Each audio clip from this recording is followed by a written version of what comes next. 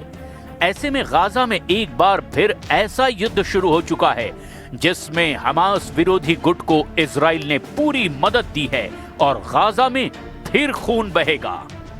इसमें कोई शक नहीं कि ट्रंप और नेतन्याहू की मीटिंग में गाजा, यमन, सीरिया, लेबनान और ईरान सब पर बात होगी। लेकिन बड़ा सवाल यह है कि नेतन्याहू का अगला हमला कहां होगा, क्योंकि नेतन्याहू बार बार ये कसम खा रहे हैं कि जब तक इजराइल के दुश्मनों को खत्म नहीं कर लेंगे वो खामोश नहीं बैठेंगे।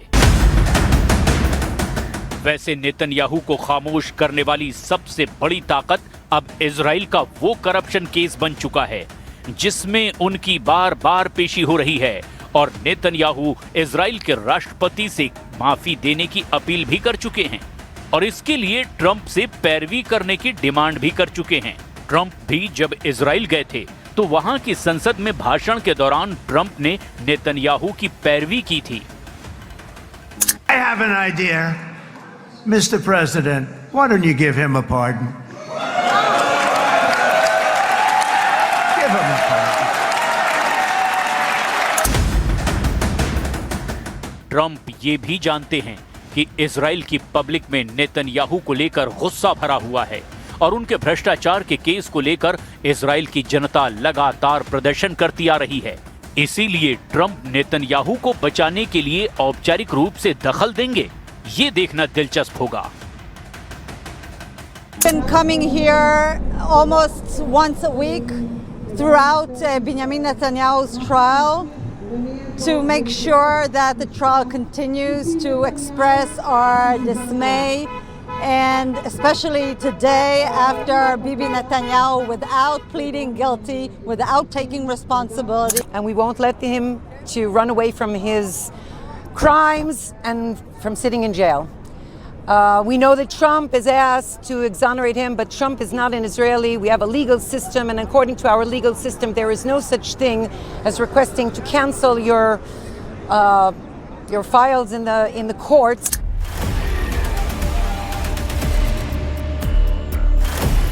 इसमें कोई शक नहीं कि डोनाल्ड ट्रंप और बेंजामिन नेतन्याहू की मीटिंग में कुछ बड़ा जरूर होगा और इसीलिए अमेरिका और इजराइल के दुश्मन इस वक्त 29 दिसंबर की मीटिंग को लेकर बहुत ज्यादा एक्टिव हो गए हैं।